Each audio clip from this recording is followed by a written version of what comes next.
தேமுதிக அப்படின்ற கட்சி, இந்த கட்சி தொடர்பாக இரு தரப்புக்கும், அதிமுக கூட்டணி தரப்புக்கும் திமுக கூட்டணி தரப்புக்கும் என்ன கணக்கு இருக்கு? தேமுதிக அப்படின்ற ஒரு கட்சியினுடைய முக்கியத்துவம் என்னவாக இருக்கிறது இந்த தேர்தல்? முக்கியத்துவம் என்னன்னா, தேர்தலில் 1000 ஓட்டு 2000 ஓட்டு கூட விட்டு விட முடியாது நம்ம. ஏன்னா 5000 ஓட்டுகளை ஒரு 40-45 தொகுதி வெற்றி தோல்வி நிர்ணயமாகிறது. எனவே 1000 ஓட்டு இருந்தாலும் த்ரூ அவுட் தமிழ்நாடு யூனிஃபார்மா இருக்கா, இல்லை 2000 ஓட்டு இருந்தாலும் எல்லா தொகுதியிலையும் இருக்கா, 10,000 ஓட்டு அப்படின்னா ஒரு 20-25 தொகுதியிலையாவது இருக்கா, இப்படியான கால்குலேஷன்ஸ் தான் எல்லா கூட்டணிக்கும். இல்லை திமுக அதிமுக நீங்க நாம் தமிழரையும் இதில் சேர்த்துக்கிடணும். நாம் தமிழர் கூட்டணிக்குள்ள போறதே இல்லை. திமுக அதிமுக எப்போதுமே கூட்டணி. அப்போ பிற கட்சிகள் அந்த 2 கட்சிகளோட கூட்டணி வைக்கணும். தேமுதிக ஸ்டாண்டு 2006 விஜயகாந்த் வரும்போது அவர் ரொம்ப கான்ஃபிடென்ட்டா இருந்தார். அடுத்த சிஎம் நம்ம தான், தேர்தல் வெற்றி மிக எளிது. ஏன்னா அவ்வளோ பெரிய க்ரௌடு வந்துச்சு. விஜயை விட கூட அவருக்கான ரீச் ரொம்ப ஜாஸ்தி. ஏன்னா எல்லாத்தையும் அவர் ரொம்ப நெருங்கி பழகுவார், மக்களோட மக்களாகவே இருப்பார், பத்திரிகையாளர்களுக்கு அவர் ஒரு டார்லிங். அப்படித்தான் 2006க்கு பிறகான நிலைமையில 2011 அவர் கூட்டணி போயிட்டாரு. ஆனா 2006 திமுக வேண்டாம் இல்ல அதிமுக வேண்டாம்னு நினைப்பவர்களுக்கு விஜயகாந்த் ஒரு மாற்று சக்தியா இருந்தாரு. 2011 அதிமுக கூட்டணிக்கு போனதுனால திமுக வேண்டாம்னு நினைக்கிறவங்களுக்கு அந்த கூட்டணியில ஓட்டு போடுவதற்கு விஜயகாந்தும் அதே போல அதிமுக கூட்டணியில் இருக்கிற பிற கட்சிகளும் மாற்று கட்சியா இருந்துச்சு. இப்போ அப்படியான ஒரு நிலைமையில தேமுதிக இல்ல. அதாவது திருமதி பிரேமலதா அவர்கள் தலைமையின் கீழான தேமுதிக அவர்களுக்கு ஏன் ஓட்டு போடணும்? திமுக எதிர்ப்பு ஓட்ட போடவா, இல்ல அதிமுக எதிர்ப்பு ஓட்ட போடவா, நாம் தமிழர் எதிர்ப்பு ஓட்ட போடவா, விஜய் எதிர்ப்பு ஓட்ட போடவா? ஏன்னா எதிர்ப்பு ஓட்டு ரொம்ப முக்கியம். ஜனநாயகத்துல வெற்றி தோல்விக்கு நம்ம யாரையாவது ஒருத்தரை எதிர்க்கிறோம், யாரையாவது ஒருத்தரை ஆதரிக்கிறோம், எதிர்ப்பு ஓட்டு ரொம்ப முக்கியம். அப்படியான ஒரு டெபினிஷனை இதுவரைக்கும் அவங்க கொடுக்கல என்பதுதான் இப்போதைக்கு ஒரு வருத்தமான செயல். அதாவது 2006 விஜயகாந்த் நிலைமை வேற, 2009 நான் விட்டுட்டேன். ஏன்னா மக்களவை தேர்தல் 2006 2011 இந்த ரெண்டுலயும் விஜயகாந்துக்கு ஒரு கிளாரிட்டி இருந்தது. ஏன் அவருக்கு ஓட்டு போடணும் அப்படிங்கிறதுக்கு வாக்காளர்களுக்கு ஒரு கிளாரிட்டி இருந்தது. இப்ப அந்த கிளாரிட்டி இல்ல. அதனால திமுக அதிமுக 2 கட்சியுமே தேமுதிக இழுத்துக்கிடலாம். 1000 ஓட்டோ 3000 ஓட்டோ நமக்கு யூஸ்ஃபுல்லா இருக்கும். இந்த கணக்குல தான் இது ஓடிட்டு இருக்கு. அப்போ முன்னாடி மாதிரி அந்த முக்கியத்துவம் இல்ல, விஜயகாந்த் அவர்கள் இருந்த போது மாதிரி 2011க்கு பிறகு இப்ப இல்ல அப்படின்னு நீங்க சொல்றீங்கன்னா, அப்போ ஏன் திமுக கூட்டணியும் சரி அதிமுக கூட்டணியும் சரி 2 பேருமே இன்ட்ரெஸ்ட் காட்டுறாங்க தானே? 2 பக்கமுமே அந்த பேச்சுவார்த்தைகள் சென்று கொண்டுதானே இருக்கிறது. ஏன் அவ்வளவு சீன் இல்ல அப்படின்னா ஏன் விட மாட்டேன்றாங்க? தேமுதிகவை எதுக்கு முக்கியத்துவம் கொடுக்குறாங்க? கூட்டணிக்குள்ள எடுத்து போய் ஏறத்தாழ திமுகவோட அவங்க சென்று விடுவார்கள் அப்படின்ற ஸ்பெகுலேஷன்ஸ் எல்லாமே கூட வெளிவரதை பாக்குறோம். எதனால அந்த முக்கியத்துவம் கிடைக்குது? 2011 விஜயகாந்த் கேட்டது 50 சீட்டுங்க, கொடுத்தது 41.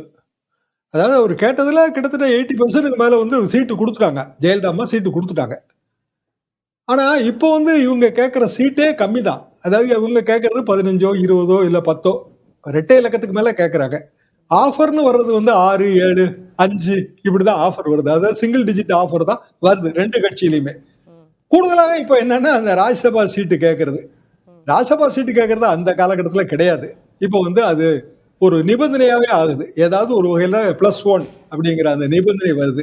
அந்த இடத்துல தேமுதிகவோட +1 கொஞ்சம் இடிக்குது. ஏன்னா 2026 ராஜ்யசபா தேர்தல் அடுத்த 1 மாதம் 1.5 மாதம் தான். அது ஏப்ரல் மாதம் முதல் வாரத்துல தேர்தல் நடந்து முடிந்தாகணும். 4-2 6 சீட்டு, 4 சீட்டு திமுகவுக்கு, 2 சீட்டு அதிமுகவுக்குன்னா அதிமுக 2 சீட்ல 1 சீட்டு பாமகவுக்குங்கிற மாதிரி அவங்க டிசைட் பண்ணி வச்சிருக்காங்க.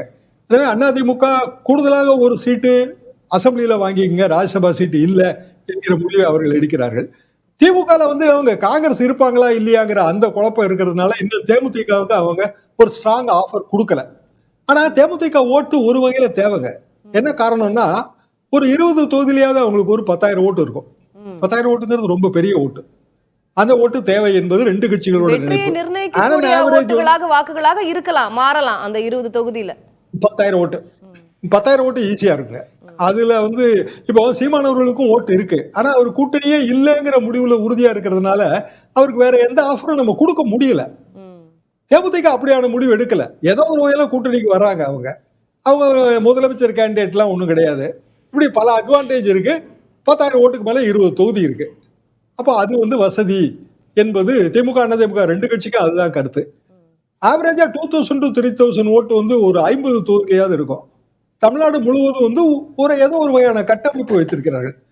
அது வந்து யூஸ்ஃபுல்லா இருக்கும். இப்படி இந்த காரணங்கள் தான் திமுக கூட்டணிக்கு போயிட வேண்டாம் அப்படின்னு அதிமுக தடுக்குது. அதிமுக கூட்டணிக்கு போயிட வேண்டாம்னு திமுக வந்து நினைக்குது.